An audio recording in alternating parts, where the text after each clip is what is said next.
So Max has just pressed record, and I'm going to hand you over to Claire, who's going to do our formal introduction. See you all later. Thank you. Okay, good morning, everybody. Another day of discussion, deliberation, and some hard work ahead of you today. I'm not gonna lie to you. It's going to be going to require a lot of attention, a lot of focus. But we put our faith in you that you're going to come up with some fantastic draft recommendations to us by the end of today. So let me just introduce the new member of the team today, our support team. We have Janana Marty here with us today, providing wellbeing support. Janana Marty, if you can give everybody a wave, if everyone can see you on the screen.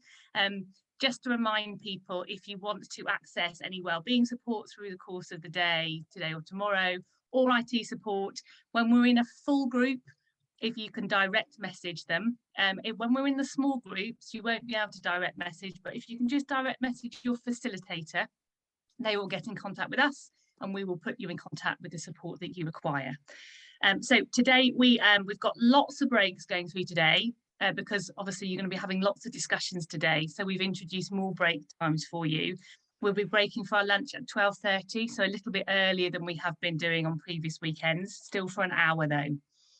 We're going to be doing lots of small group work today, and at some points today we will be bringing you as a full transport group and a full buildings group and a full land use group, so you can hear from the other half of your group as well.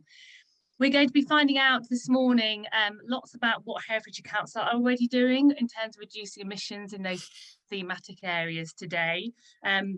We'll then have half an hour Q&A with our panel, and then we're going to be turning our focus over to you to discuss, to deliberate, and to come up with some draft recommendations for priority areas for action.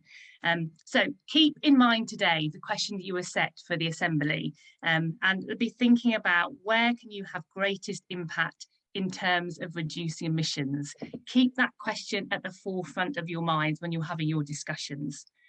Conversation guidelines today, absolutely key. You're going to hear lots and lots of conversations today. You're going to have hear lots of opinions that perhaps you don't agree with today.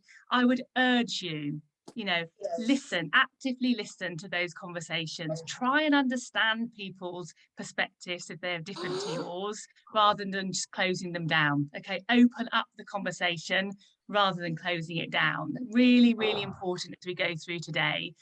Accept that there will be decisions made today that perhaps you don't 100% agree with, but the rest of your group might. So you'll have to get comfortable in a position where you think potentially, I'm not sure 100% if it was just me making that decision, I would make it. But we're never going to reach consensus with 40 people in a room, okay? And you will remember at the end of this process, you will have the ability to vote on each one of those recommendations, to say to what extent you agree with it, and to explain the reason why you voted as you had. So just keep that in your mind as we go through the course of the day as well. Okay, so you're going to have to put your trust in your fellow Assembly members as well, to a large degree, because obviously you're all looking at your own thematic areas.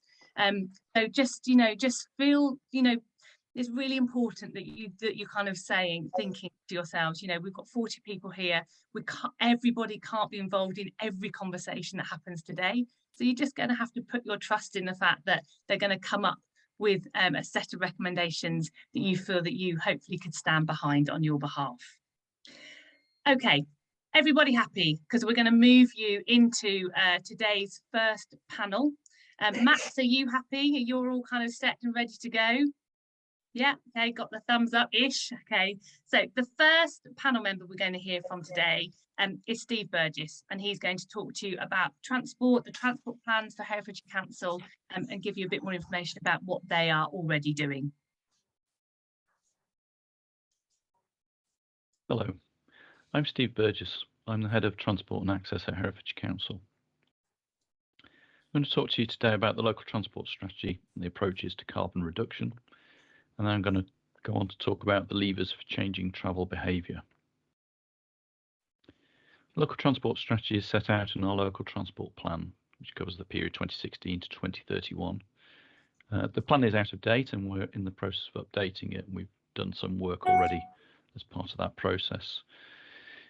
We need to respond to changing local priorities, and in particular the local climate emergency declaration in 2019, and that's informed some of the work that we've done already, and also the national government policy agenda, which is going to inform our future funding opportunities. We're anticipating updated guidance on local transport plans. The current guidance is as old as 2009, so we're expecting government to be updating that in spring, and we're anticipating that that guidance will draw a strong connection between our future funding and carbon reduction measures. I mentioned the national policy agenda has been changing, and three key changes for us in terms of transport, and these relate also to measures which are going to tackle carbon reduction. So policy changes in relation to active travel, that's walking and cycling measures, buses through the national bus strategy, and an overarching policy statement relating to decarbonising transport, which picks out the local requirements through our local transport plans, and also at the national level, so supporting things like research and changes to aviation and rail. So I mentioned that the Hereford Transport Strategy Review has already been undertaken and taken into account carbon reduction and the climate emergency. I'll just explain a little bit more about that. So the review identified 4 key objectives which would help Cabinet to look at options and see how they performed relative to those objectives. And those included the climate emergency, economy, environment and society. Each one of those had 4 indicators to attach to it to provide more specific indication of impacts. And for climate emergency, this included reducing the need to travel, carbon emissions relating to operations, embodied carbon, and finally contributions to resilience of the network, noting that climate change is affecting the network through events such as flooding. So all of the options that were looked at in the review were looked at through that framework, including the other 3 objectives, and this enabled Cabinet to select its preferred strategy. And in the process, Cabinet took the decision to cancel the Hereford bypass and the Southern Link Road scheme. This is a decision that was confirmed by Herefordshire Council, the full council, in February 2021. The new strategy identified the active travel network as a major focus, and this included mobility hubs. So this would accommodate longer distance journeys into the city, enabling those journeys to transfer from car to bicycle, walking potentially, car sharing, and potentially using the bus network. Investment in buses was seen as critical, particularly around the short distance trips in the city that were not necessarily going to be as easily undertaken by perhaps older people or people further from the centre. Demand management measures, and it was seen as important really that there were measures in place to reduce, again, short distance travel by cars. And then the strategy also includes an Eastern Link Road, and this was principally around providing resilience for the city network, which is very much reliant on the single river crossing at the Greyfriars Bridge. So these proposals were only really developed to a high level, and what we're intending to do this year through the City Master Plan is look in more detail at each of these and develop more detailed proposals, and this will give us a much better basis for seeking funding from government. And whilst this is going on and all this strategy work is going on, we are continuing to implement schemes, not just in Hereford but across the county, but there are a couple of examples there which are high profile schemes in the city. We've also been looking in more detail at this issue of improving bus services, and this is in response partly to the national bus strategy, but also the review for Hereford and the requirement for us to really look at a longer term solution for buses. We undertook consultation with the public and with our members and stakeholders in the summer last year, and that enabled us to develop a set of proposals around improving the bus services and a bid which we've submitted now to government of £18 million towards those improvements. And I won't go through these in detail, you can see them on the screen, but essentially it's about the level of service provided, how buses can move around the transport network and giving them some advantage, and also looking at electric bus trial and the information that's available to users of buses to make that better, simpler and more accessible. We're working with our local bus operators, and we're going to be establishing a formal enhanced partnership with the operators in April, but we've already been working behind the scenes with them over the last year in effect to establish that partnership, because they're going to be critical to taking this forward as they deliver these services. So moving on to levers to change travel behaviour, and principally there are three types of levers. There are those that address demand management, particularly single car occupancy, providing alternatives to car use, and looking at promoting change, promoting those alternatives. Demand management starts really with looking at, can we reduce the need to travel, and this within the county's context is really around our land use planning policies, where development is actually directed and where growth occurs. Is there a way of making sure that that's going to reduce the need to travel in the longer term? And we're doing a piece of work with the local plans team, who currently are consulting on the spatial options for the county up to 2041. So it's going to cover the next 20-year period of development, and we're going to help the local plans team look at those options in terms of what they might mean in terms of travel demand and carbon emissions from transport, and that will hopefully give us information to inform the decision making on the preferred spatial strategy. Other demand management levers are more focused on transport itself, the transport network, so we can reduce the amount of road space available. We can introduce pricing measures which increase the cost of travel by car. This includes parking charges, and we need to look at workplace parking levy. The pricing options are quite important, not just because they can help manage demand, but they also provide us with an income stream which we can use to provide and support the alternatives to the car use. And then we have other measures around traffic management, and we'll be looking at moving traffic enforcement, which currently is with the police, but we can take that over and perhaps introduce more effective enforcement. Alternatives, there are a wide range of alternatives, and these are all measures that we're currently progressing. We've talked about the mobility hubs being particularly important for longer distance journeys and transferring to alternative modes, but we're already operating these schemes, and there's a park and share scheme there on the slide, and this shows how you can drive to a location, leave your car and get on a bike, either a Beryl bike or your own bike stored on site. In terms of buses, I've mentioned the bus service improvement plan proposals, but we're already offering free weekend travel on buses throughout the county, and that's a scheme that we're hoping to extend into the rest of this year. We have the shared transport options, which includes Beryl bikes, and there's the community car share scheme, which we're supporting at the moment. There's a number of schemes that are working around the county on that. All the infrastructure measures, walking and cycling, it's important that they are well designed, direct and safe routes, segregation where space allows, and also it's really critical that there's very good signage so people know where those facilities are. And then there are area-based treatments that we can progress, and I think we may well have talked separately about electrical vehicle charging infrastructure, which we are supporting as well through the county.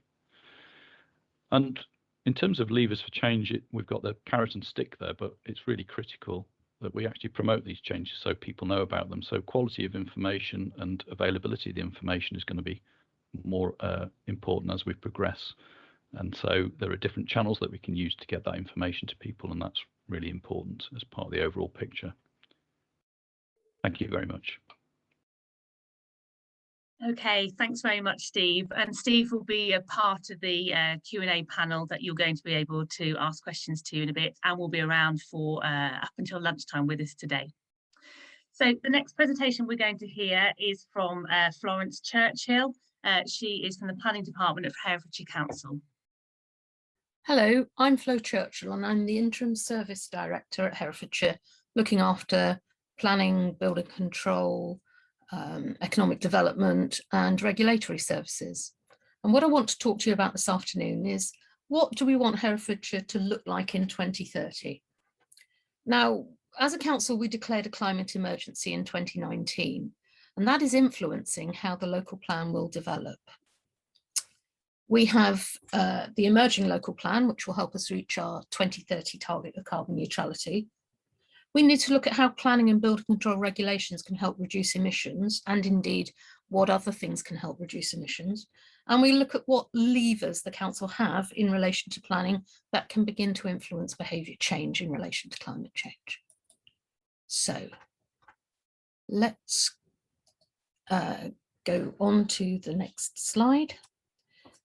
I want to talk about the local plan because it's one of the few statutory frameworks we have as a local authority to achieve real change. And we're currently consulting on the first of a number of stages in the local plan, in the production of the new local plan, to cover the period from 2021 to 2041. We're carrying out a number of consultations at this initial stage, the first one of which is the spatial options. And you can find the details of this consultation if you have a look at our council website. We are asking for your views on the vision we have for Herefordshire and the environmental and community and economic objectives we have, as well as looking at the growth levels and the strategic spatial options and the rural spatial options. So the pattern of development, where it occurs, what sort of development it is, and how much we have. This is your chance, your real chance to influence how development occurs in the county and to shape those patterns of development and the way in which we protect our environment. And I urge you to make your voices heard, comment on our emerging strategies and get involved in how the plan is developed. If you engage at this stage, then you will be invited to comment on any future stages. The council is also producing a number of supplementary planning documents that will aim to show how our new policies should be implemented. So, do you want to influence how many houses are built over the plan period? Do you want to begin to influence where that development happens, what it looks like? Do you want growth to be concentrated in the city or in the towns or spread across our rural areas? Or do you perhaps want to see development concentrated in a new settlement where we might have the opportunity to embrace fully sustainable development concepts? And if you do want a new settlement, where would you like to see that happen? So planning and building control regulations can help shape how we move productively towards becoming carbon neutral by 2030.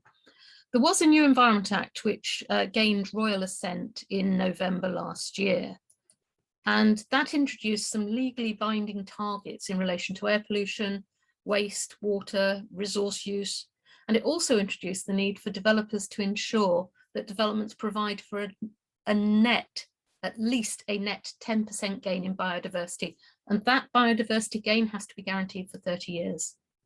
The Act also introduces a new duty for local authorities to produce a local nature recovery strategy, which will aim to map opportunities for protecting and enhancing our biodiversity. And this again is another opportunity for you to get engaged in shaping how we meet our carbon neutrality ambitions and how we protect our environment. Building regulations are constantly changing to keep up with developments in technology and thinking, especially with regards to how we use our resources, how we heat our houses, and so on and so forth. So again, I would urge you to get engaged and involved in any consultations that you might be offered.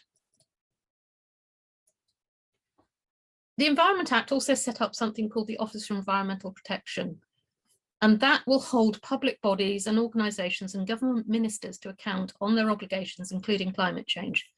And this could be the biggest lever we have in how planning and indeed building control can begin to influence behaviour change. The Environment Act introduces a number of duties for local authorities, which are all aimed at achieving that behavioural change and helping us towards meeting our climate change and carbon neutrality ambitions. And in particular, the Act introduces a legally binding target to reduce fine particulate matter.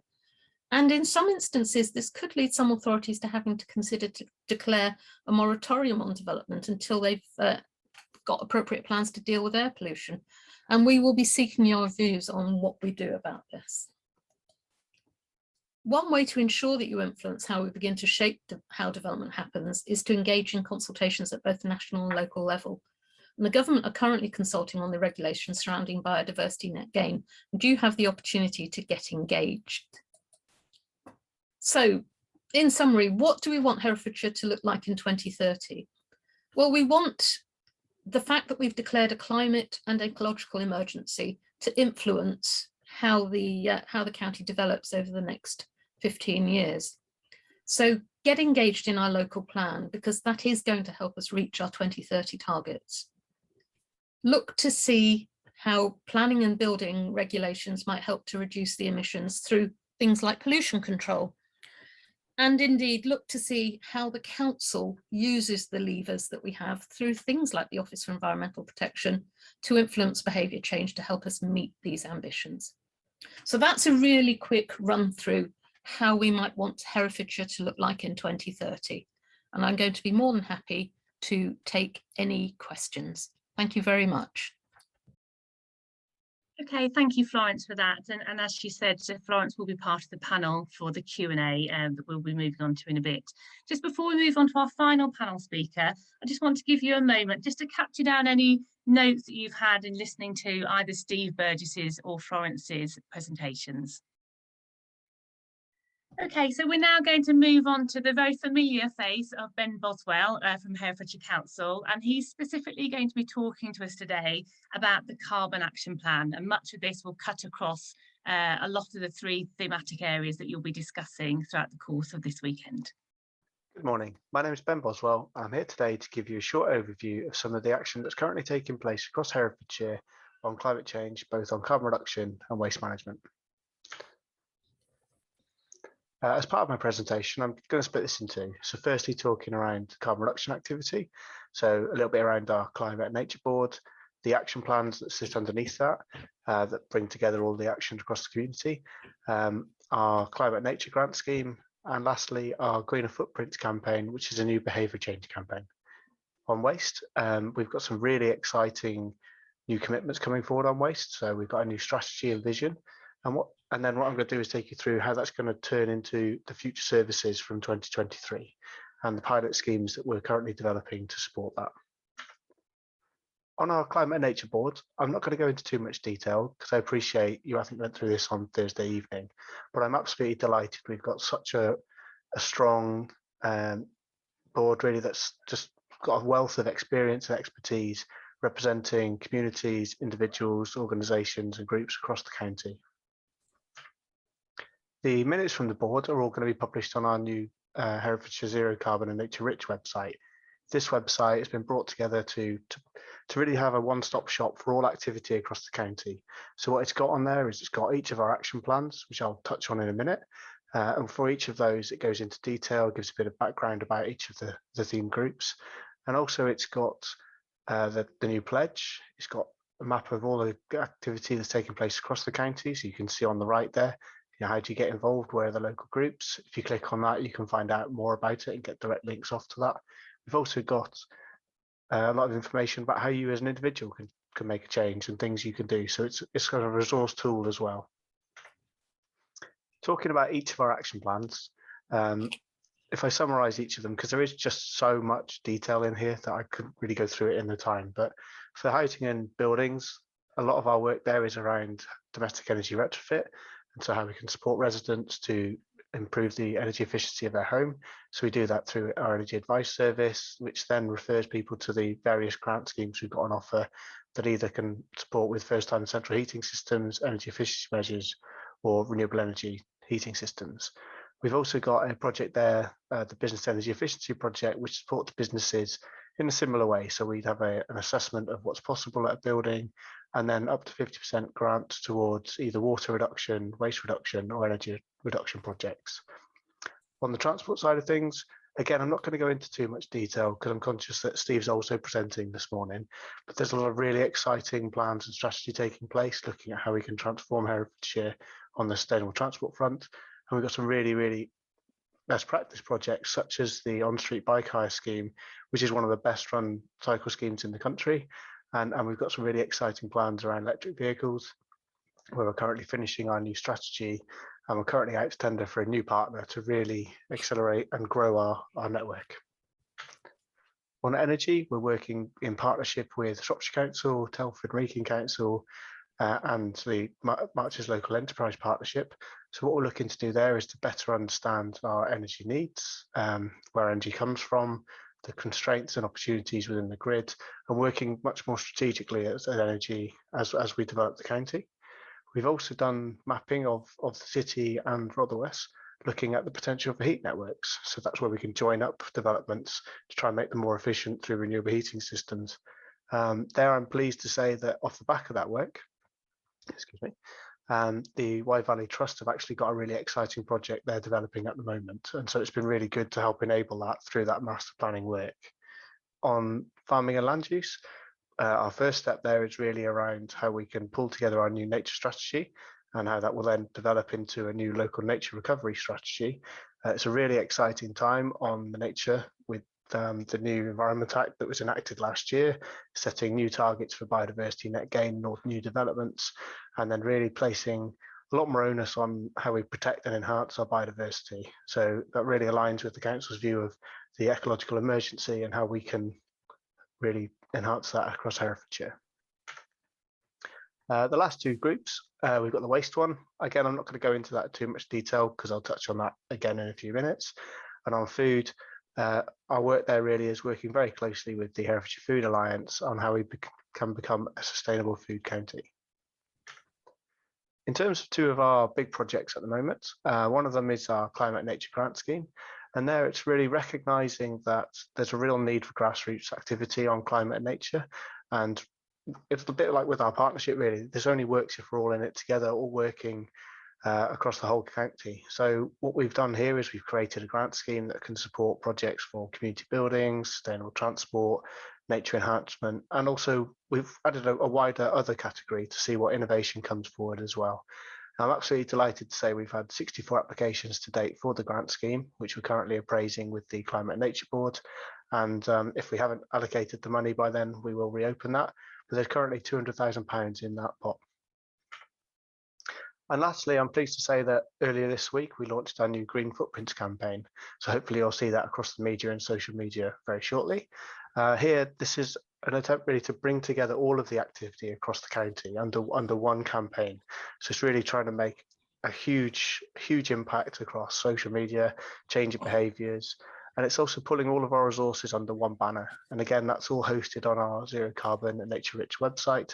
And I'm delighted that we're working very closely with all the local community groups, the Hereford Transition Alliance and the Green Network.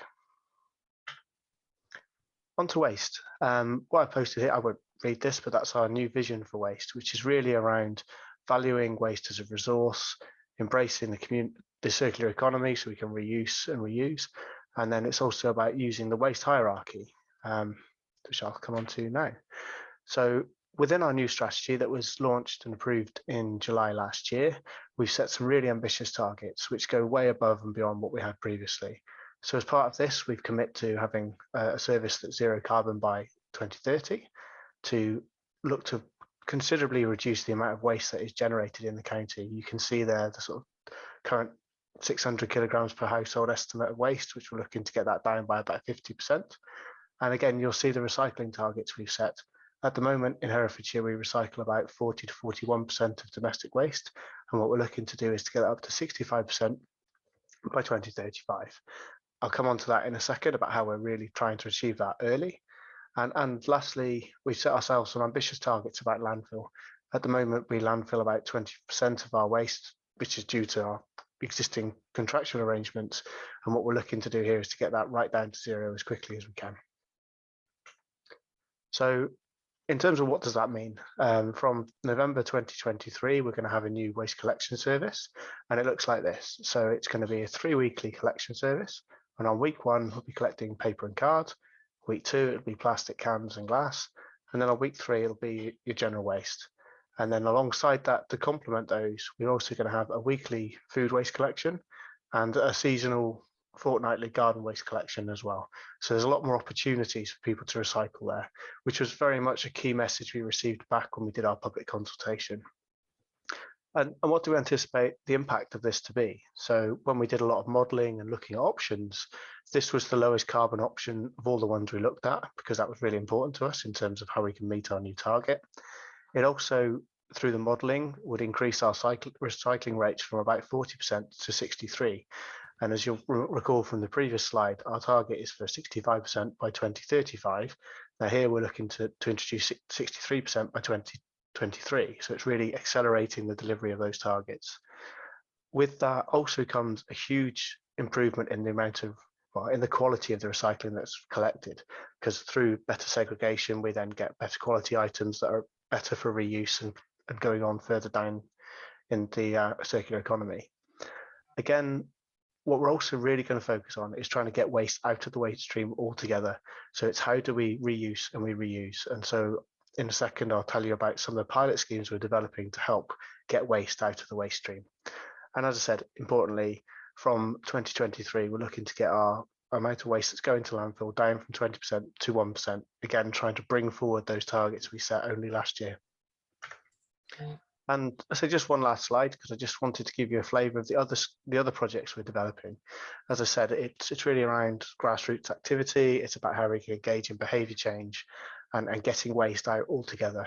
You'll see from the bin on the right there that about 40% of all the waste at the moment is food waste, and so that's why again we're introducing the food waste collections.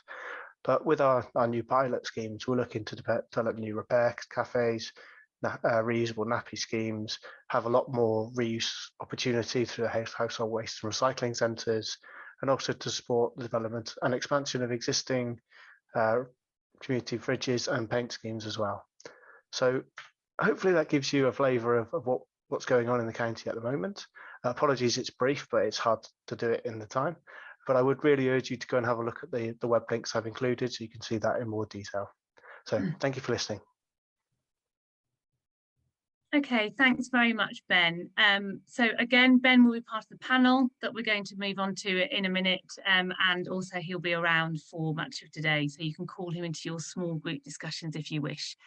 Just a reminder really, the reason we've put waste on the agenda for today, it is not an area for discussion, so please don't spend time in your discussion groups focusing on this.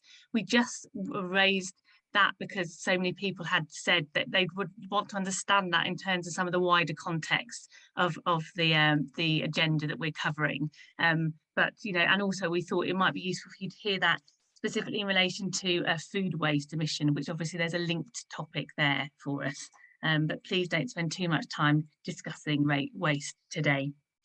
Okay, just a couple of sort of 30 seconds just to make sure you have any notes or questions for our panel noted down before we move you into your small groups to come up with your questions.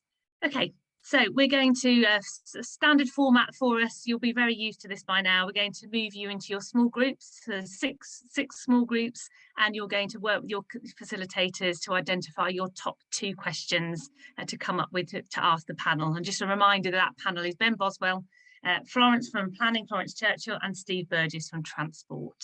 Okay, we'll see you back here in 20 minutes. Talking to myself. Yeah, I was just saying it's 11:05, so time to start the Q&A, if that's okay with everybody. I was going to ask Scotty to give us a musical introduction to that, but maybe later, Scotty. So anyway, we're now joined by our 3 speakers that you've just heard from this morning. So that's Steve, Flo and Ben. So if we can go to Alex first from the top question from your group, please. Thank you. Thanks, Sarah. So my group were a bit kind of concerned about the council's plan to try and build thousands of new homes over the next 20 years.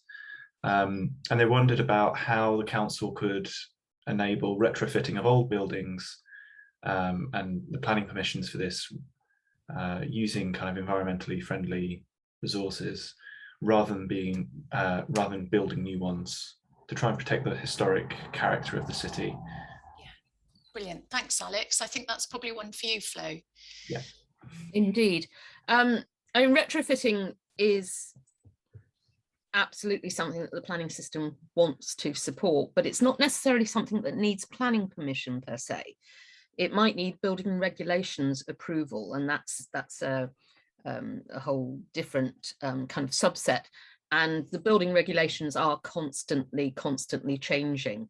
In terms of the number of dwellings that we're looking at, there's a lot of concern at the moment spread throughout the whole parliamentary constituency about the way that the government are asking us to calculate the housing numbers. So it's likely that those numbers may change. But we in Herefordshire, there's a big need for affordable housing. That's probably one of the biggest needs that we have. And there isn't a lot of, one of our biggest needs is affordable housing, and there isn't an awful lot of stock that's available that we could use as affordable housing. So there's always going to be a need for a certain amount of development. And the whole point about the local plan consultation that we're just starting at the moment, which is right at the very beginning, is to get people's views on whether they would want us to include policies in the local plan that look to support retrofitting, for instance. That would be a way of trying to help achieve that. Okay. Thanks, Flo. Did you want to come in, Ben? Yeah, just to add to the other part of that, I guess, is just on the retrofit side. We are developing a retrofit strategy at the moment, recognising that is a huge challenge for carbon. And as you say, in Herefordshire, we've got a lot of historic, excellent architecture that is a little bit harder to retrofit at times. And so it's how we meet that challenge. So we do have energy efficiency support out there at the moment, but we are trying to do a lot more, and that strategy is really trying to help inform how we take that forward. Yeah. So hopefully that helps. So presumably there's a lot of scope for this, anything from the Assembly to influence that strategy. It'd be really helpful, any suggestions that come forward, really, because it's a strategy and then how we deliver that afterwards. So yeah, would very much welcome suggestions.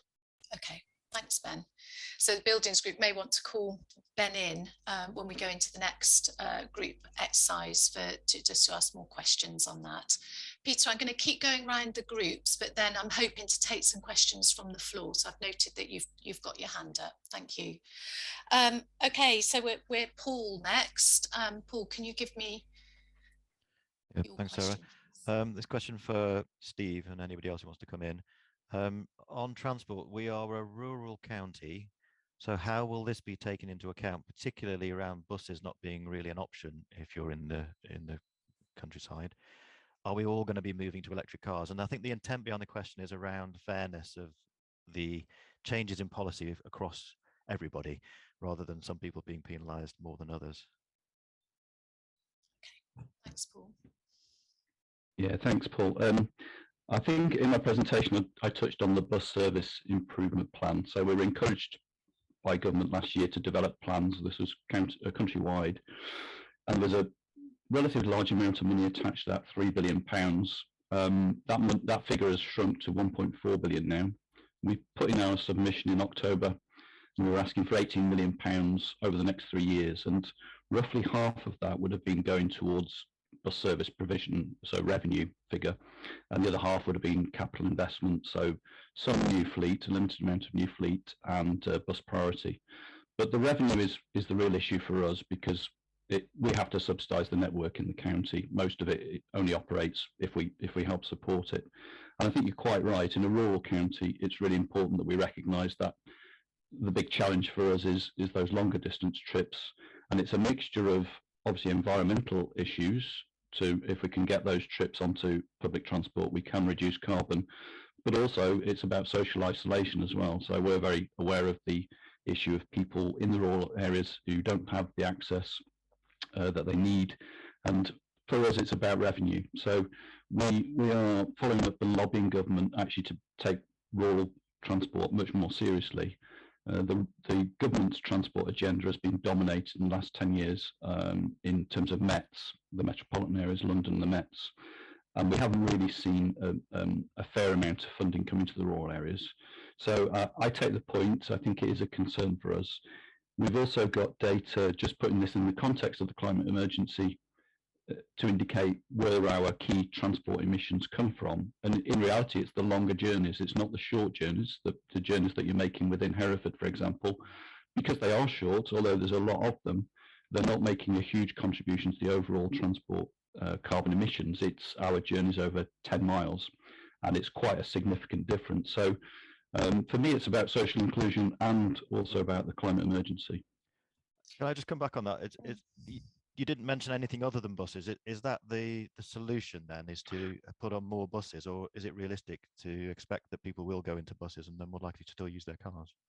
I think that it's not just buses, so we're looking at a demand responsive approach as well. So that would be potentially smaller vehicles. We're also looking at, and this is particularly stuff with Ben's team, things like car sharing. There are proposals such as mobility hubs. So these are places where if you can make your journey to the edge of, say, Hereford, and then in a car, then you get out of the car and then you can transfer to the local bus network, or Beryl Bikes, for example. So that's more or less operating at the moment at a smaller scale, but we want to do more of that. So yeah, there is a range of things. I think rail has very limited application in the county, but it does have an application. There are good services from Leicester into Hereford and Ledbury into Hereford, and then potentially out of the county.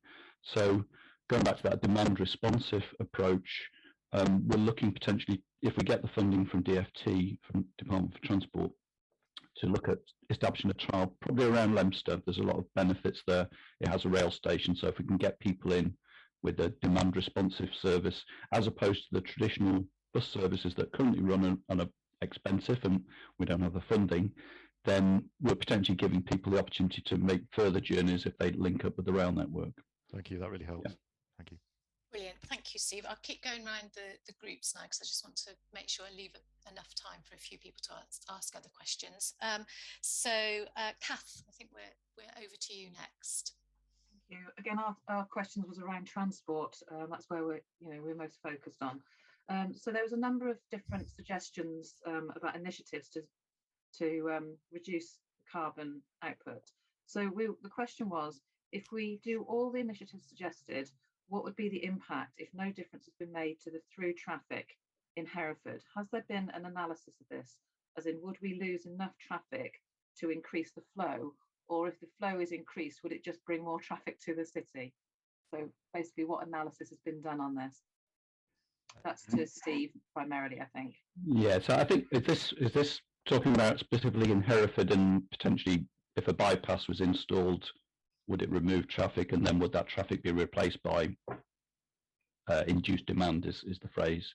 Yeah, I think it was in context to, if there was another link road on the east, would it reduce the traffic? It was around the link road, the bypass roads that are there. So I think the important thing, and I think I did mention this in the presentation, within the strategy there's the link road, there's the active travel measures, there's buses, but there's also demand management. So I think it's recognised that you can't just provide more capacity and alternatives for people. If you want to shift mode use, particularly for the short distance journeys, you've actually got to give a competitive advantage to your buses, to your cycle network, and to your walking routes. And so part of the strategy does include demand management. So that's basically potentially reducing road space and parking space for vehicles. It's going to be very challenging to do that, and it's often controversial. We'd have to go through public consultation.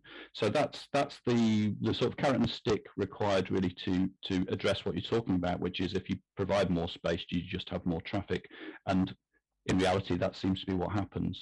There's an interesting alternative phenomenon, and I'm not sure if it's got a phrase, but taking space away. We've seen this occasionally in Hereford where we haven't planned it, but say roadworks have been taking place, so we've had a road closed for a period, and actually the traffic appears to disappear, if that makes sense.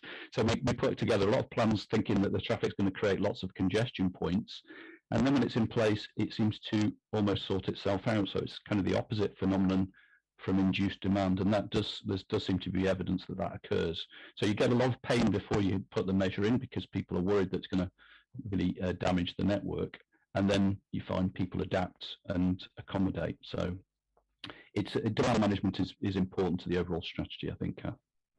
I think one of the other concerns about the transport as well was the effect on the high street, because it's about behaviour change and the convenience, both the time element of catching buses, so they need to be, time efficient, but also the impact on shops. So a big store like Marks and Spencer's, if they don't have the footfall, they threaten to move out of town. where people can access it on vehicles. So there was concerns about the impact in that respect on the high street as well. Yeah, that's a good example, because if you remember Widemarsh Street that runs past and into High Street past Marks and Spencer's was pedestrianised probably about 10 years ago. Again, I think the only reason we were able to progress that was because Widemarsh Street had been closed by the gas Transco for about a year. And in that time, a lot of the retailers said, actually, we really like this. Our people are coming into the shop saying this is much nicer. There's no, if you remember, Widemarsh Street's quite a tight street, and the pavements were very narrow. And people were actually, the retailers were actually coming to us saying, we'd like to see this permanent. Now, not all of them said that. And I think Marks and Spencer's, we had to do a little bit of work to allow for access at the rear of the store for people picking up particular goods. So yes, I think it's sometimes a delicate balance, but sometimes you have to have an opportunity like that where it's not the council doing it. We're not introducing a pedestrian scheme. It's Transco, and people give it time because they don't blame the council and then realise actually this is much nicer. So there's a happy medium for things like pedestrianisation, which I think are overall beneficial to your retailing centre, versus how far do people have to walk in to get into the centre. Thank you, Steve. Lauren, can we move to you, please, for the question? Yes, thanks, Sarah. So our question was about, it's for Ben, we believe, and we don't think this question has been answered yet, but what will be done to ensure the grid can cope if there is this increased demand for electric vehicles? So we're looking for kind of specific actions that the council might be able to implement. It is a challenge, to be honest. Part of what I touched on was we worked on a Marches-wide energy strategy, and that was one of the key constraints. I think nationally the grid is aging, and we're expecting more of it than it was designed for in terms of putting more energy in there, having smarter networks. And in terms of investment, we worked closely with Western Power, who are the regional distribution. They're based in Hereford, and so we do work with them and sort of get involved in a lot of their consultations and try and inform them of what's coming forward in terms of new developments, so they can help to plan for that. But in terms of specific actions, I'd probably need to ask that to Western Power in terms of what they're doing, because they manage the network in the region. But it is a real challenge, to be honest. If you're trying to put in large scale renewables, or in certain parts of the county, there just isn't capacity in the grid. And so they need to have either sort of export limiting or designing it for the load of a building so that it doesn't go into the grid, which is a bit unusual, but it's really the capacity it has. So I don't think there's an easy answer for that one. It is a challenge. It's a very expensive challenge as well. And often the grid is reinforced as part of new developments. So it's whenever someone's developing, they would put a contribution towards the infrastructure work. Other than that, Western Power do have an investment programme. As I say, we do help to inform that. Thanks, Ben. Thanks, Ben. So Vicky, over to you now, please, for your question. I know you're having some connectivity problems. Are you with us, Vicky? Yes, I am. Here I am. We had a question about carrots and sticks, and that there are a lot of sticks and few carrots. And some of that has been covered in the previous questions. This is for Steve Burgess again. But one question that follows on from that, if we are to have carrots like park and ride, carpool schemes, alternate fuels available, 20-mile-an-hour traffic. The other suggestion was, we had a lot of suggestions, traffic light improvement, so you have north-south streams and east-west streams. What are the costs of all these? Is this actually realistic to be able to do all these things, give people carrots and achieve your plans in terms of congestion and free-flowing traffic? Yeah, it's a very good question. I think if you remember the four elements of the Hereford, just Hereford, that strategy collectively, the high-level sort of assessment of the cost of that group of things, including the Eastern Link Road, was about £130 million. And that is a huge amount of money.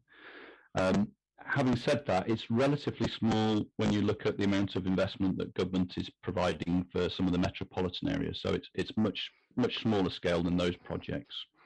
The Eastern Road Link, just as one example in that, the estimate for the cost of that scheme was about £60 million in total. So are they affordable? I think They only become affordable once you develop the proposals. So I think one of the issues we've got to get to is to move into more detail on these proposals. And then there are, for example, the Levelling Up Fund, which is available at the moment. We can bid. I think the way it works in Herefordshire is you can bid up to £20 million for every MP you've got. So potentially we can bid for 2 lots of £20 million because we're fortunate to have 2 MPs. We can also bid separately for a transport-focused project up to £50 million. So that's one funding stream that's available, and I think there's going to be another round coming forward this year that we can bid into. I think the big issue for me and my big concern is about revenue. Capital is slightly easier, I think, to get to fairly big numbers. But for our bus network, it really does need revenue support, and that's the big challenge. And that's what I was saying earlier, we're a little bit concerned. The direction of travel, government seems to be taking on the funding of its national bus strategy, seems to be, we're getting word, sort of statements that are slightly trying to manage our expectations. And I think in a rural county, that's critical as well as part of the overall package, particularly for rural travel. So I think to answer your question, the large amounts, but if we've got a good plan, we will have opportunities to bid for that level of funding. Okay, thank you. Thank you, Steve. And finally, Mary, can we come to you, please? Thanks, Sarah. This one is for you again, Steve. So this is linked to people accessing information around transport options, buses, trains, etc.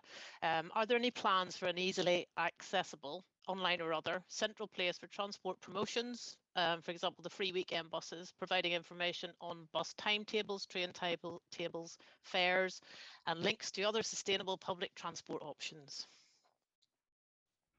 Yeah, so I think, I don't know if I provide a link to it, but our bus service improvement plan has exactly that proposal in it, that the council takes a much stronger coordinating role in all of that information. So at the moment we do quite a bit of coordination around timetabling and signposting people to that information through the council's website. But actually there's a lot more that we could do, but we need resource. So part of that £18 million that we've bid into central government for, part of that is around that coordinated information. The other thing that's happening at the moment is something called BODS, which is Bus Open Data, and that's requiring all operators to transfer their information into digital, which will give everybody, including the council, a lot more opportunity to manage that information and integrate it with apps and journey planning software, etc. So yeah, we do see that as really important, and I think we'd accept a lot of the bus users in effect are experts at understanding timetables, and that's just through their own, they've been using them for years. So getting new people into buses, that's a critical thing to make it much easier to navigate and to integrate it with other services like rail. Yeah. Great, thank you, Steve. So we have some time left now just to take some questions from anybody that would like to raise one. So Peter, I know you had your hand up. Should we come to you first for your question? Trying to remember what it was now. Yeah, sorry. Yes, I've heard it a lot over the recent years. I was just wondering what the definition of affordable housing is. Okay, is that one for you, Flo? Yes, it is. There is a definition in the back of the MPPF of what affordable housing is, but I think what? Sorry, the National Planning Policy Framework. Thank you. The framework that guides how we operate as planners. My professional opinion is that definition of affordable housing is wrong, because most affordable housing isn't affordable to the people on the lowest wages. Affordable housing is 80% of market value. And if you're in an area where house prices are high, even 80% of market value isn't achievable for most people, particularly people on minimum wage. So there's a real issue with the definition of affordable housing. No, well, thank you. That's why, because I've seen it in the media and bandied about by politicians quite a lot, and it did seem to move quite a lot. But it also, to me, comes into assembly recommendations when it comes to triage, because at the end of the day, I assume affordable housing requires subsidy from someone. Yeah, that's right, and it's generally the developers who subsidise the affordable housing. Really? That's Well, altruistic developers. No, they don't have a choice because we have a policy in the Oh, local okay. plan that requires them to produce a certain amount of affordable housing, and they won't get planning permission unless they produce that amount of affordable housing. It's a strong policy drive. Okay, thanks. Flo, is there any chance you can put a link to that guidance in the chat, please, just for Yes, certainly. if you've got it to hand? Thank you. Lauren, I was aware that you've got your hand up, but we've got 3 other assembly members. So have you? No, go to the participants. That's okay, no problem. thank you very much. Jane, can we come to you next, please? Yes, I just wanted a bit more detail about what a mobility hub entailed. Okay, Steve, I think that's probably for you. Yeah, so in effect, we've got mobility hubs already in place. We call them Park and Share, and Ben's team look after those and promote them. But in effect, think of it as a smaller parking, equivalent of a park and ride, but on a smaller scale. A number of them around Hereford. So we've got one at Aylstone Hill. There's one that's being brought forward through the Point housing development on Roman Road. There are some further out into the rural areas. And they're places where you could drive to, and if you're in the more rural area, you can drive to somewhere like, let's say, a pub in the countryside on one of the A roads, park your car there all day, and then car share with somebody else or more than one person. So you can make the rest of the journey, if you're traveling to Hereford or commuting, with one vehicle rather than 3 or 4 vehicles. Right, so there's already a network of those in place, but we're looking at developing those in perhaps more comprehensively and more of those around the city and the county. Thanks, Steve. Jump in quickly, I've just put a link in the chat to the webpage where there's a map. You can see where they all are. Brilliant, thank you, Ben. Is that okay, Jane? Does that answer your question? Yeah, okay, thank you. Kit. Thank you. I just wondered, do we know what percentage of short journeys in and out of Hereford are done by taxi? That's a big gap between buses and private cars, and is this work can be done then to focus on that to make that more environmentally friendly? Do we have that level of data? I don't have that off the top of my head, and Ben's got his hand up. Maybe he's got some details. I was going to say we can ask our taxi licensing team. They probably have some good estimates of numbers of trips, but we would have to take that one away. I'm afraid I wouldn't have that to hand. Yeah. Okay. Thanks, Ben. Mike. Oh, you're still on mute there, Mike. Right. That's it. Well done. These free buses at the weekend, we don't have a major congestion problem at the weekend. We have a major congestion problem first thing in the morning because of the school run and because people are going to work. Would it not be better to target your money at free buses or subsidised buses morning and evening to solve that problem? People will, I know where the problem is at the weekend. People are going to be in queue and everywhere else, and they need their car, so they're not going to go on the bus. So just a suggestion. Thank you. Steve, Ben, is there any kind of flex for that policy? Or? Well, just to say, it's funded out of the COVID recovery fund, so it's not principally about congestion. It was about getting people into the cities and market towns at the weekends to spend money. So it's not aimed at what you've suggested. I agree that's something that we do need to tackle, but because it's coming from our COVID recovery fund grant, and this is what our members wanted, it was about stimulating the local economy and getting people, but at the same time, trying to introduce new people to buses in a way that might be a bit easier for them to manage rather than just commuting. So it's got a mixture of aims, but principally it's about getting people into our cities and market towns and spending money and recovering from COVID. And the patronage is pretty good. So hopefully once we've come out of that, those people will be used to using a bus, and maybe the idea is that they would use the bus more frequently for other purposes. Presumably, Steve and Ben, that's the kind of debate that you're hoping assembly members will have, and you could listen to any of those recommendations that might come forward for how people might be encouraged to use buses more. Sure. Yeah. Okay. Thank you, Peter. I know you're next, but I'd like to go to Dom next, if that's okay. Just because I'm aware you've had one question. Thank you, Dom. Hello. Yeah, sorry. Can you hear me? Yes, yes, we can, yeah. Dom. To Steve Burgess. Can you tell me how you go about deciding on renewable energies? Steve, you happy to pick that up, or Ben? Ben, should we come to you first on that one? Yeah, just so when you're saying renewable energies, do you mean around transportation, or do you mean just generally with renewables? Well, as we're talking transportation, yeah, and generally, yeah. Who decides how it's done? Is it from government, national government, or? Well, I think I mean it's a bit of everything, to be honest. I mean, it's within planning policy, you can do certain renewables within permitted development rights. So, like for example, you can do solar panels up to a size outside of conservation areas without that. So that policy is there to enable people to do it themselves. The government put in place support through initially grants and then the feed-in tariffs and the renewable heat incentive, again to try and help make it more economically viable to enable people to be able to install more renewables. When that disappeared, we introduced a grant scheme to continue to support businesses and organisations to be able to do renewables. So we've got our March's Renewable Energy Scheme that we administer.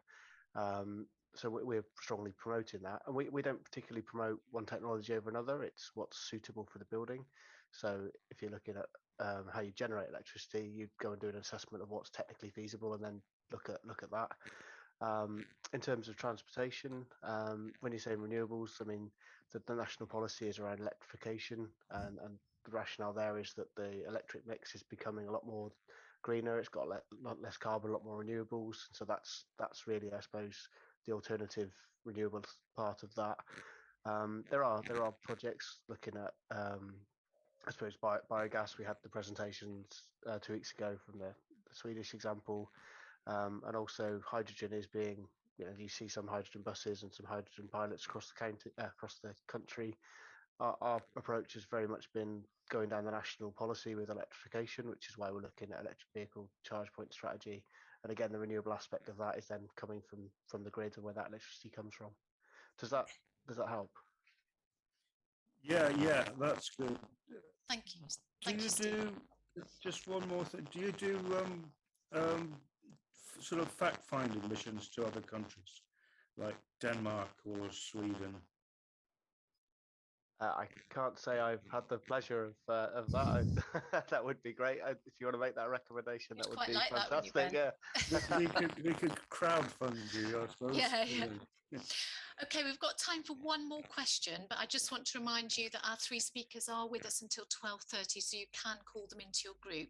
But just so that we're not going back to the same person for a second question, Scotty, would you like to ask your question, please?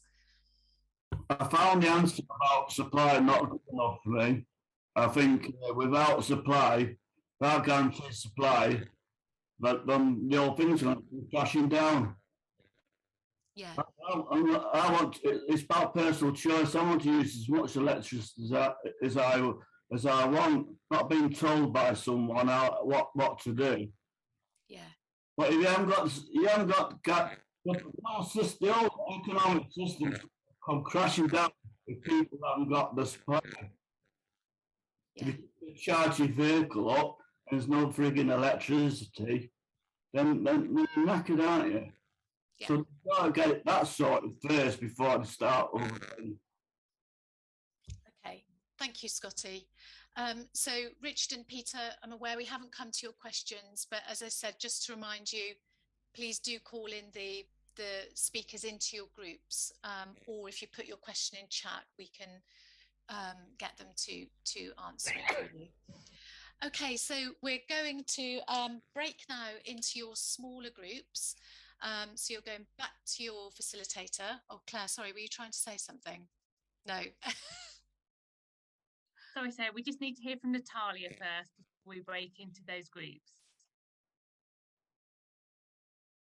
Sorry, that's my oversight, everybody. Apologies for that.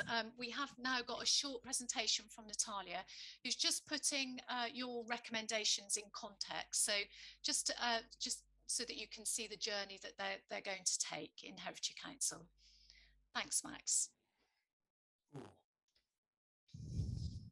Hello. This presentation aims to give you an outline of what will happen with your recommendations. But first, a little bit of background to Herefordshire Council's decision making. The council is made up of 53 councillors elected by residents of the county. From those councillors, 9 members form the cabinet and will make key decisions individually or via a cabinet meeting. The leader heads up the cabinet.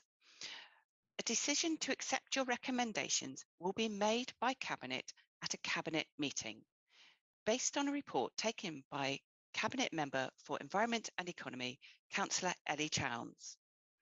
It will be the role of officers in the council to deliver what is agreed at cabinet, often working in partnership with other groups and organisations, who will also take a lead on recommendations. The council has different types of powers that fit with 3 Ps of the pound, partnership and policy. Whilst there could be specific funds allocated to climate change, there are also lots of different services across the council that could support recommendations, and that could include other organisations who could bring financial resources. We heard that climate change cuts across different functions and services. So this could be in areas of economic development, public health, housing, waste, transport, schools, and purchases of services. Policy. The council has the power to set local policy. Again, this could be beyond the obvious of environment policy, with different types of services and functions. The council will also enforce policy where it has the power to do so, and can have a say on national policy. Partnerships. We've heard a great deal about partnerships within the Assembly. There is definitely strength in numbers with sharing resources, joint actions, and having a single voice. Within partnerships, the council can take a leadership role, a coordination function, or just as a participant. Partners can take many different forms, including working with individuals and communities. Therefore, your recommendations can go in 4 different ways. They could lead to actual projects and shape local policies of the council, partnership with others taking a lead on different schemes and projects, engagement with campaigns and support individuals to change, and we can advise and share experience with national and even international bodies. Your recommendations are going to be taken really seriously and are really important to us. Once they are formed and voted on, they will be considered at Cabinet meeting on the 24th of February. The report and the recommendations will be published a week in advance in the public domain. If those recommendations are agreed, then the council will work with partners to establish delivery plans, cost them up, see how long they will take to do, and see if they are feasible. So the recommendations themselves. Remember the focus and the key question of how should Herefordshire meet the challenge of climate change with a timescale of 2030. We would like your views on a vision for the future taken from your experience and your knowledge gathered over the course of this assembly. Secondly, the recommendations themselves. What are the priority areas for action? We have heard this is a very important subject and recommendations need to be ambitious, but they also need to be realistic. Also, please make them clear on what is being proposed so everyone can understand them. Don't worry, you are not alone in forming the recommendations. You have your facilitators to help you, and you have each other. Finally, we would like to come back to you in 6 months' time to let you know how we have progressed on those recommendations. Thank you. Okay, thanks, Natalia. That's really good to hear that. I think as we move people into what's going to be a lot of discussion and debate and deliberation for the rest of the afternoon.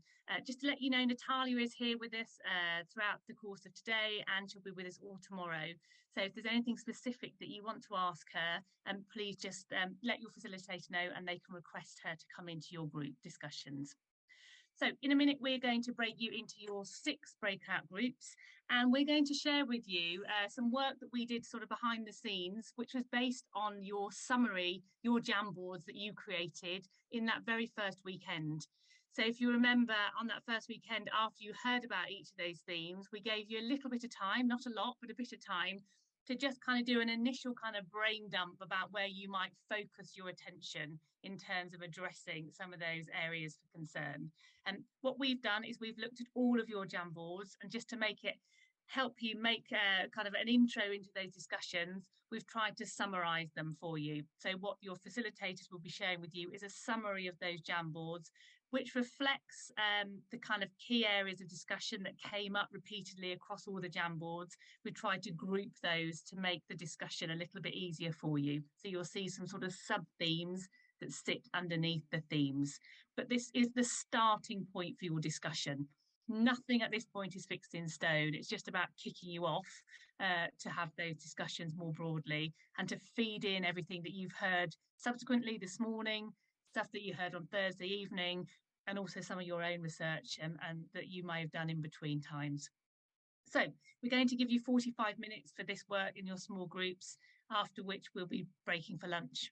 So enjoy your discussions, and we look forward to seeing you in 45 minutes. Okay, shall we make a start? I think we're almost all back, Max, are we? Maybe waiting for 1 or 2 more, but I'll just give you a little bit of an introduction in terms of what you can expect for the rest of the day today. So the next thing you're going to be doing now will be working in 3 big groups. So you're going to meet the other half of your theme, and you're going to spend about an hour to an hour and a quarter just hearing from each other about the discussions you've had in each of your individual groups, and then coming to some agreement about what those key priority areas of action are for the whole theme, so that as a theme group, you've got some understanding of what each other is working on. So there's chance, we're not looking for absolute consensus because that may be too challenging, but you know, if there can be some broad agreement on where those key areas for focus should be, and then how you might achieve them.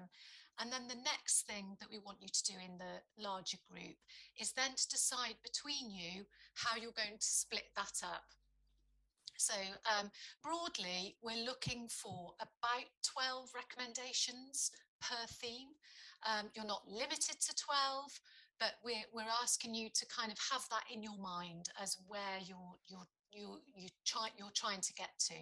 But obviously for one group to work up 12 recommendations will be quite a lot. So therefore, we're just suggesting that you split your theme once you've had this group discussion, and each group take away 6, work up 6 recommendations. That's not to say you'll look at 6 areas, because you might want to make more than 1 recommendation under each area. But we're kind of giving that over to you and say, split your theme however seems most sensible to you and however seems most logical. And then after you've done that exercise, you will then go back into your small groups and work on those areas for action that you've been allocated in the larger group. And then you'll spend the rest of the afternoon trying to come up with those draft recommendations. And just remember, you'll be guided through that whole process by your facilitators. So we're not just expecting you to suddenly start writing recommendations. There's kind of a process to doing that. And then just to let you know, tomorrow morning, you'll then go back into your large group and share those with each other, and then have a further opportunity to refine them after that. So it's a bit like the okie dokie at the moment. It's large group, small group, large group, and then back into your small groups. But it's just an opportunity for you to, you know, share across your theme. So just to give you some advice, I guess, in this next exercise particularly, it would be really good if, when you're thinking of those priority areas for action, you could think about why those are important. So why are they making it onto the top list of priority areas for action? Because sometimes when you think through the rationale for something, then that helps you to prioritise it. And then secondly, you may want to think about where can you have most impact? And crucially, this is in terms of where you might have most impact in terms of reducing emissions in that particular area. The other thing we would say is please be ambitious, but also realistic, obviously. But Herefordshire Council and others do want you to be ambitious through this process. They want you to challenge them. And this isn't necessarily about you setting, ambitious targets, but it might be challenging the council to do that. So why I say it's not necessarily about you setting the targets is because you may not have all the information you need to say something like reduce single car journeys by 80% by X. So if you feel as though you don't have sufficient information, the thing is to challenge the council or whoever to do that. And then the last bit of advice, I suppose, is just try to be mindful of, in this next process, the range of organisations that are interested to hear from you. So yes, we do have Herefordshire Council, but we've got all those other ones that we've heard about as well, specifically the Climate and Nature Partnership, the Green Network, the Food Network. So, these aren't all things focused on Herefordshire Council. There's a whole kind of community out there that are really interested to hear your recommendations. And then the final thing, just to let you know about this afternoon, is that we have some members of the advisory group. So I don't know whether you remember, you probably don't, because it feels like it was quite a long time ago. But on the first evening, we explained to you that there'd been an advisory group who had kind of developed the content for the assembly, so suggested speakers, etc., etc. And a lot of the members of the advisory group are around this afternoon. So just as you did this morning in terms of calling people into your groups, they can do the same this afternoon. So this afternoon, we can call in Councillor Ellie Chowns, Rachel Coxcoon, who you heard from on the first evening. Dr. Daniel Farrelly is with us, but only until 2:30. So he's a behaviour change expert. So if there was anything around behaviour change that you wanted to kind of explore, he would be able to help. And then John Whiteleg, do you remember John from the transport presentations? John's with us from between 3:30 and 4:30. So particularly that group, when you'll be back in your single groups, your smaller groups, then please call on John if you need to. And Nick Reed. And Nick's area of specialism is around transport and land use. So please call on any of those people. So I've already said Nick, land use, John, transport. But if you have a specific buildings question, then I suggest that's Ellie or Rachel. And we're also joined again by Ben Boswell. So the way this is going to work, because rather than join the Zoom for the whole afternoon, if you alert your facilitator that we want to speak to so-and-so, I then send them a message and then they join the Zoom. So there might be a 3 or 4 minutes gap between you requesting them and them coming into the group, but we'll certainly do our best to get them there for you. So you're not on your own with this, that's the crucial thing. There's the opportunity to bring in other people, and of course you have your facilitators. So Max, are we ready to go into our 3 big groups? So you're going to go now and meet the other half of your theme. So enjoy the discussion.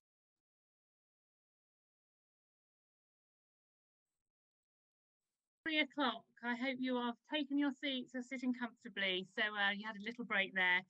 So what we're now going to be doing is splitting you back into your smaller thematic groups that you were on before we split you into your big ones. And you're going to spend the rest of the afternoon focusing on those sub-themes that you have agreed. And then tomorrow we'll be bringing you back again as a bigger group to kind of share those draft recommendations that you're now going to work up. And as Sarah said, we're going to take you through a proper process to come up with those draft recommendations, which the facilitators will explain to you as we go through. I know that the transport group have kind of want a little bit more time to think about this allocation of their sub-themes, so we'll liaise with your facilitators on that. Okay, but we're going to split you now into your 6 groups, and we'll see you in 1 hour and 25 minutes. Okay, I think we're all back now. So it's 4:30. I'm not going to take up too much of your time now at all, a minute tops. The first thing to say is well done and thank you for all your hard work this afternoon. I'm sure that wasn't the easiest of discussions, so thank you for ploughing on with it. I just wanted to say very quickly a couple of things not to worry about at this stage. So the first is, don't worry if you're not as far on as you'd like to be. We can do some more work on those recommendations in your small group tomorrow if needed, and we will be doing a lot more on them throughout the day as well in refining them, and you'll also be sharing them with the other half of your theme. And then the other thing to say not to worry about is if you've got a comment which hasn't made it into one of those draft recommendations, just because it's not in one of the draft recommendations doesn't mean it won't be reflected in the report. So when we're doing our report writing, we will ensure that, you know, those other comments and topics that people were talking about that were outside of the final recommendations are reflected. So I just wanted to let you know that. So that's it. Enjoy your evenings and have a nice glass of wine or beer or cider or whatever this evening. Relax, and we'll see you back here. Oh, and the other thing I was just going to say was about your little thing of Herefordshire, you know, whatever that might be, photo, anything that reminds you of Herefordshire. If you'd like to bring something to share, I'd love to see it. So, and that will be at 9:45 tomorrow. Thanks, everybody. Bring a bottle of empty Betty back if I remember. Bye. We'll see you tomorrow. Thank you for your hard work. Bye, everyone. Bye. Bye. Thank you all. Bye.